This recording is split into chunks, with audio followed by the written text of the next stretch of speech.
नमस्कार, मैं हूं पवन त्यागी, राजनीतिक विश्लेषक। दिल्ली में एमसीडी के चुनाव हैं और इसको लेकर के अपने अपने दावों पर भारतीय जनता पार्टी हो या आम आदमी पार्टी, तीसरा एक और मोर्चा है, वो है कांग्रेस। सब दावे कर रहे हैं कि एमसीडी में तो हम ही आएंगे। अब चुनाव के बाद नतीजे जब आएंगे, हकीकत का तो तभी पता लगेगा। लेकिन आम आदमी पार्टी की आज स्थिति यह है कि वो वादों को मुकरने को लेकर जिस तरह से बदनाम हुई है, उसका असर दिल्ली में अभी से दिखने लगा है। अभी चुनावों की घोषणा हुई है, अभी वार्डों में प्रचार शुरू हुआ है, लेकिन केजरीवाल जी की आम आदमी पार्टी ने तो अपना रूप रंग दिखाना शुरू कर दिया है। अभी आपको याद होगा, कुछ दिनों पहले दिल्ली के आम आदमी पार्टी के मंत्री राजेंद्र पाल गौतम वो एक कार्यक्रम में शामिल हुए थे और वहां शपथ दिलाई जा रही थी कि हम हिंदू देवी देवताओं को नहीं मानेंगे, हम गौरी को, गणेश को नहीं मानेंगे, हम भगवान विष्णु में विश्वास नहीं रखेंगे, हम कोई पिंडदान नहीं करेंगे, हम पंडितों से पूजा नहीं कराएंगे, मंदिर नहीं जाएंगे, ऐसी कस्में खिलाते हुए दिखे थे। उसके बाद आम आदमी पार्टी पर सवाल उठा कि आम आदमी पार्टी 10,000 लोगों का धर्मांतरण करने के कार्यक्रम में ये जो मंत्री शामिल हुए, आखिरकार आम आदमी पार्टी ऐसा क्यों कर रही है। ये हिंदू विरोधी चेहरा जब सामने आया तो केजरीवाल जी ने उस समय राजेंद्र पाल गौतम जी से इस्तीफा ले लिया और दिखाने की कोशिश की कि आम आदमी पार्टी हिंदुओं के हित में है, हिंदुओं के विरोध में नहीं है और धर्मांतरण से उसका कोई लेना देना नहीं है। मंत्री जी ने भी सफाई दी थी कि मैंने इस्तीफा दे दिया है क्योंकि केजरीवाल जी पे दबाव बन रहा था। भाई, मैं जो है इस कार्यक्रम में गया था, मेरा इससे कोई मतलब नहीं है। कुल मिला के डैमेज कंट्रोल करने की कोशिश की गई थी। लेकिन आपको मैं ये बता दूं कि अब वो पोल खुल गई है कि ये सारा ड्रामा केवल डैमेज कंट्रोल के लिए था और हकीकत में अरविंद केजरीवाल जी की विचारधारा को ही राजेंद्र पाल गौतम आगे बढ़ा रहे थे। मामला एमसीडी के चुनाव का जब सामने आया और घोषणा हुई, घोषणा होते ही राजेंद्र पाल गौतम जी उस लिस्ट में शामिल हैं जो एमसीडी चुनाव के लिए स्टार कैंपेनरों की लिस्ट दिल्ली के लिए बनी है। अब आप समझ सकते हैं कि एक ऐसा व्यक्ति जिसके ऊपर सरेआम हिंदू विरोधी एक्टिविटी करने का आरोप लगा, वीडियो वायरल हुई और उस आरोप में केजरीवाल जी ने खुद उसको इस्तीफा देने के लिए कहा और प्रचारित किया गया कि देखिए भाई, ये आदमी गलत था। भाई, अगर गलत नहीं है, कोई गलती नहीं की थी, तो सवाल यह भी है कि एक जो है एससी कम्युनिटी का व्यक्ति आपके मंत्रालय में था। मैंने तो पहले भी इस बात को कहा है कि एक तरफ जो है सत्येंद्र जैन है, वो तो जेल में बंद है, एक तरफ मनीष सिसोदिया है, सीबीआई पूछताछ के लिए बुला रही है और बड़ा आरोप भ्रष्टाचार का है। उन दोनों से केजरीवाल जी ने इस्तीफा नहीं लिया। और एक यदि कोई शेड्यूल कास्ट कम्युनिटी का मंत्री है, उसका केवल एक वीडियो वायरल हो गया, उससे आपने इस्तीफा ले लिया। क्यों? अपनी पाक साफ छवि दिखाने के लिए कि साहब हमारा इससे कोई लेना देना नहीं है, हम तो हिंदू विरोधी है ही नहीं। लेकिन आपने अब स्टार कैंपेनर में उनको शामिल किया है, तो केजरीवाल जी का दिमाग देखिए, इस्तीफा दे दिया अपनी छवि ठीक करने के लिए। भाई, हम तो हिंदू देवी देवताओं को मानते हैं, हम तो मंदिर भी जाते हैं, हम तो हनुमान भक्त हैं, हमारा राजेंद्र पाल गौतम से कोई लेना देना नहीं है, भाई इस्तीफा दो। एक ऐसे आदमी का इस्तीफा दिला दिया जो व्यक्तिगत रूप से वो काम करने वाले बंदे हैं। अब उसके बाद आप देखिए कि अब एमसीडी का चुनाव है तो राजेंद्र पाल गौतम की जरूरत है, क्योंकि जो दलित वोट है वो तो राजेंद्र पाल गौतम के साथ है, उन्हीं के खड़े होने से मिलेगा, जनता उनके साथ है। ईस्ट दिल्ली में तो बहुत उनका असर है। अब उनको लगता है इनकी वोट चाहिए, तो स्टार कैंपेनर में लिस्ट में शामिल कर दिया है। इस पर भारतीय जनता पार्टी ने सवाल उठाया है। कपिल मिश्रा ने तो सीधे सीधे कह दिया कि राजेंद्र पाल गौतम का स्टार कैंपेनर लिस्ट में शामिल होना ये बता रहा है कि केजरीवाल जी हिंदू विरोधी हैं। जिस तरह से दिल्ली दंगों में आम आदमी पार्टी मौन रहकर समर्थन कर रही थी दंगाइयों का, और उसमें बाकायदा ताहिर हुसैन का नाम सामने आया जो कि आम आदमी पार्टी का कार्यकर्ता, तो फिर वो विरोधी चेहरा था। इस पर अब डैमेज कंट्रोल किया ही था, लेकिन आपने स्टार कैंपेनर में शामिल करके ये बता दिया कि आपकी विचारधारा क्या है। हिंदुओं की, हिंदू देवी देवताओं का अपमान करना, हिंदुओं का अपमान करना, यहां तक कि यह कसम खिलाना कि हम पंडित की पूजा पाठ में शामिल नहीं होंगे, मंदिर नहीं जाएंगे, ब्रह्मा विष्णु महेश को नहीं मानेंगे। आप क्या दिखाना चाह रहे थे? और ऐसे व्यक्ति को अब आप मंच पे खड़ा करेंगे, वोट लाने के लिए कहेंगे। इसका मतलब तो साफ हो गया कि केजरीवाल जी अपनी पार्टी के लोगों को भी यूज करते हैं। इस्तीफे की जरूरत पड़ी, इस्तीफा दे दिया। अब उनको जरूरत पड़ी है वोट लेने की, तो उनका इस्तेमाल करेंगे।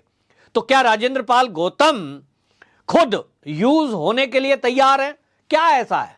जनता सवाल पूछ रही है। भारतीय जनता पार्टी ने तो सवाल उठाया ही है कि केजरीवाल जी का ये जो चेहरा है ये सामने आया है और ये बताता है दूसरी तरफ केजरीवाल जी की वो बात कि वो कह रहे हैं कि हम जनता से वादा करते हैं कि हम आए तो हम 10 वादे करते हैं। इस पर भी संबित पात्रा जो कि प्रवक्ता है भारतीय जनता पार्टी के, उन्होंने बाकायदा प्रेस कॉन्फ्रेंस करते हुए घेरा केजरीवाल जी को कि भाई आप जो है ये कहते हैं कि हम 10 वादे करते हैं, जो पहले वादे हैं वो कितने निभाए हैं? केजरीवाल जी ने वादा किया था कि हम दिल्ली के अंदर 500 नए स्कूल बनाएंगे। बनाए क्या? स्कूल नहीं बनाए, कमरे बनाए हैं। कमरे तो बनाए हैं, कमरे बनाए, इसमें नो डाउट, लेकिन वो कमरे बाथरूम को क्लासरूम दिखाया गया, ये भी घपला हुआ है। तो नए स्कूल तो नहीं बनाए।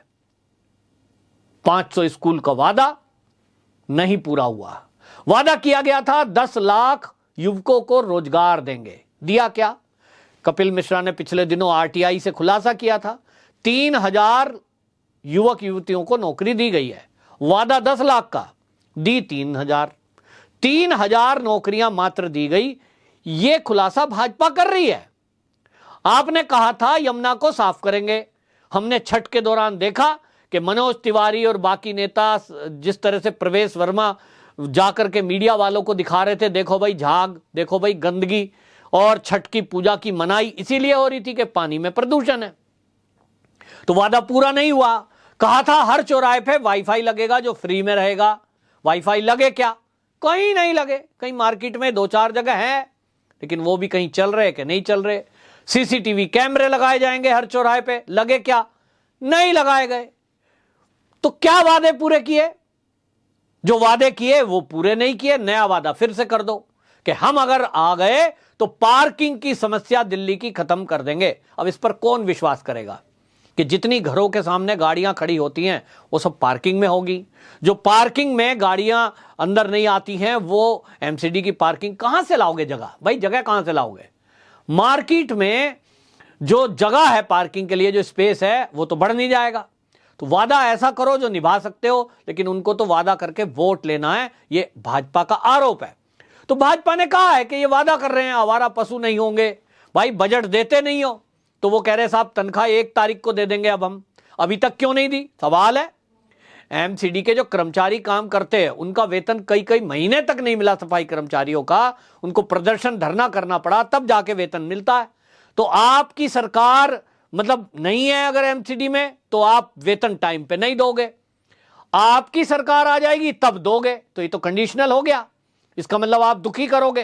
तो ये सब जो है इस पर अब बीजेपी घेर रही है, और कुल मिलाकर के इस घेरने वाले आरोप में ये अब जो चीजें खुलकर सामने आई हैं, इसमें अब सवाल उठ रहा है। और सवाल तो ये भी उठ रहा है कि वो जनता ऐसे व्यक्ति को एमसीडी में क्यों सत्ता सौंपे जो भरोसे लायक नहीं है, वादा खिलाफी करते हैं और हर जगह वादा करके मुकर जाते हैं। डीटीसी की बसें नहीं आएंगी, वादा किया था 11,000 बसें लाएंगे, कहते हैं एक भी बस नहीं आई। तो फिर अब बीजेपी ने सवाल उठाया। दूसरी तरफ भाजपा यह कह रही है कि हमारी पार्टी है जो हम वादा नहीं भी करते वो भी पूरा करते हैं। भाजपा केंद्र सरकार का जब लोकसभा का चुनाव था 2017 में, तो उन्होंने वादा किया था कि हम जहां मकान है, झुग्गी है, उन झुग्गी वालों को पक्के मकान देंगे। तो अभी मोदी जी ने 3024 मकान कालका जी जैसी पॉश एरिया में, जहां झुग्गी वहीं घर की योजना में बहुमंजिली इमारत में फ्लैट दिए हैं, वो भी गरीबों को जो झुग्गी में रह रहे थे। 3024 फ्लैट वो दिए गए जिसकी मार्केट की कीमत आज 50 लाख है। फ्लैटों के अंदर लिफ्ट लगी हुई है, 10 मंजिल मकान है, लिफ्ट लगी है, पावर बैकअप है, यानी लाइट जाएगी तो जनरेटर चलेगा। अब दिल्ली में तो वैसे भी लाइट जाती नहीं है, लेकिन यहां जनरेटर चलेगा। उसी तरह से टाइल बढ़िया लगी हुई है, रसोई में बढ़िया पत्थर लगा हुआ है।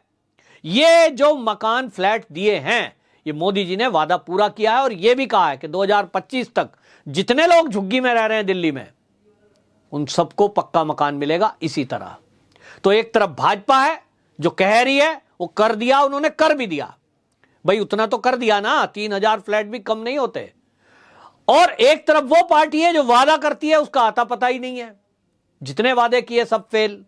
तो सवाल उठ रहा है और इसलिए यह माना जा रहा है कि राजेंद्र पाल गौतम के एमसीडी की जो स्टार कैंपेनर की आम आदमी पार्टी की लिस्ट है, इसमें शामिल होने से अब यह खुलासा हो गया है, जो आवरण ओढ़ा हुआ था वो उतर गया है केजरीवाल जी का।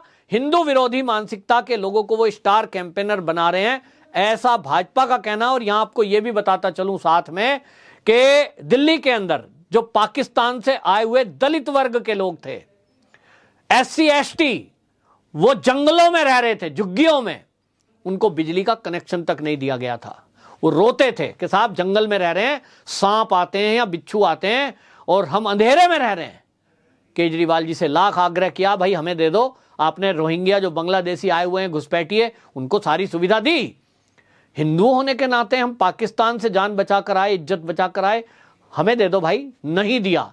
अब हाई कोर्ट ने आदेश दिया है कि आप उन सबको कनेक्शन दो जो पाकिस्तान से आए हुए हैं। ये आप देख लीजिए कि 2-3 साल हो गए उन लोगों को, इन्होंने कनेक्शन नहीं दिया। दूसरी तरफ रोहिंग्या हैं और बांग्लादेशी घुसपैठिए एंट्री करते हैं, दिल्ली में आते हैं, आम आदमी पार्टी के कार्यकर्ताओं से संपर्क करते हैं, अमानतुल्लाह खान खुलकर स्वागत करते हैं, उनके लिए बिजली का कनेक्शन, पानी का कनेक्शन, दवाई फ्री, राशन की व्यवस्था, सारी व्यवस्थाएं हो जाती हैं। और अब जाके देखो ओखला के एरिया में बढ़िया उनको रहने की व्यवस्था भी की हुई है। तो ये हिंदू विरोधी चेहरा आम आदमी पार्टी का उजागर हुआ है एमसीडी के चुनाव में। क्या यह मुद्दा बनेगा? क्या इसका कुछ असर दिल्ली की जनता पर होगा, या दिल्ली की जनता पहले की तरह फ्री फ्री फ्री के चक्कर में केजरीवाल जी को ही एमसीडी सौंप देगी? यह समय बताएगा। वंदे मातरम।